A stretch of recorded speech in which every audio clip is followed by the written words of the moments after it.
the post with the top 5 quarterbacks in the league being all black. People sharing the post with the top 5 quarterbacks in the league being all black. I think that's subjective as far as who's the true top 5 quarterbacks. But the post has called some white folk to say, "Oh, there you go. You guys are always bringing up race. You guys are always bringing up race. It shouldn't matter. They're just quarterbacks." And as a person who, as a child, really would have loved to be able to have my favorite quarterback be somebody that looked like me, not because I'm a racist. No, because it's more than likely that I'm going to have parallels to him, and maybe I feel like I can get to where he got. You know, and I think that's what Mike Vick represents. That's why a lot of people like Mike Vick, because he wasn't the tallest. You can point to Randall Cunningham, but Randall was tall, and we're all like Randall's like tall for a quarterback, man. He's tall, and the regular guy wasn't going to be that tall. Then you got Warren Moon, who just had a cannon arm. He was a big guy, but he was a statue, right? And that's not how we played football in the hood. We played every position. We switched out on who played quarterback. We played all kinds of positions in the street, and Mike Vick sort of represented that elusiveness, right? So, but by the time Mike Vick got to the league, I was already in high school. We were already, developed in the sense of whether or not we wanted to play this game or not. Right. So when I know that there's not a lot of black quarterbacks, just like I know that there are not a black coaches, just like I know there's like very little general managers that are black, you got damn right it matters when we can look and say, damn, the top 5, arguably, best quarterbacks in the league are black? Mm-hmm. After they pushed that notion for a long time that, he lacks the intellect to play the position. Right. Okay. Maybe the coaches got better and learned how to coach actual, overall talent. You get what I'm saying? Yeah, definitely. Coaches started thinking, let's get some wins and not try to perpetuate this racist ass stereotype of black people. I think that's a thing. Let's adapt to our players, and let's just not have this rigid one size fits all system like the guy that got drummed out of Ashburn a few weeks ago.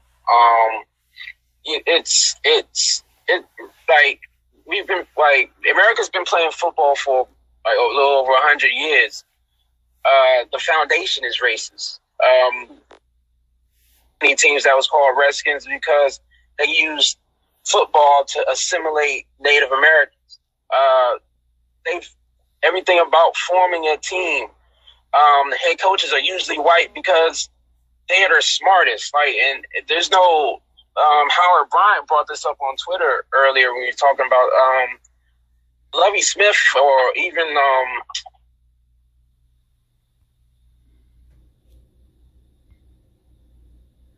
before they even think of getting a sniff.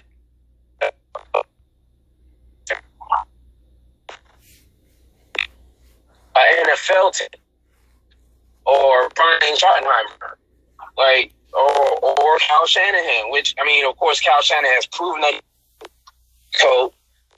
getting that spot is all nepotism. So, nepotism, good old boys club, racism, and it's been the foundation of football from the beginning. So, you see five quarterbacks breaking the wall. That's awesome to me. You know what I mean? I think earlier this week when we spoke about it briefly, you made a good point of not only was it hard for a black guy to get a starting position, earn a starting position, not be the backup quarterback and, get the spot, by, injuries. But also, when you pointed out that they're likely to have the shorter leash, told, you know, and I thought, like, you know what?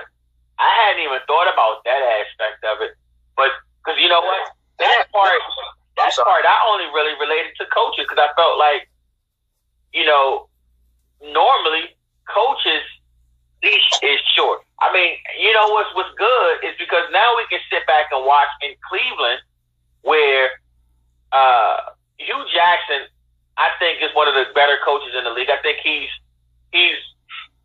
done enough work the way he should have had a little more time in Cleveland, you know, to see what that roster could have done. So now you have a situation where they had all of these expectations and all these, you know, optimistic people thinking, hey, the Browns, man, they about to be in the playoffs. The Browns, and they look terrible, right?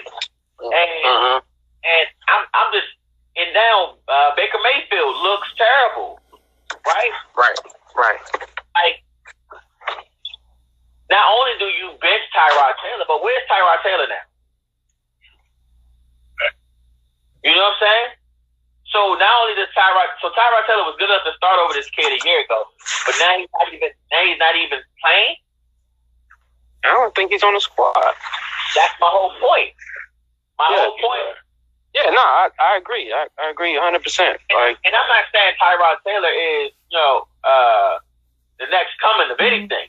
But I'm saying, like, they pushed this narrative of this new gunslinging white QB with all this personality and attitude, and now we got Odell Beckham and Jarvis Landry, Kareem Hunt, Nick Chubb, and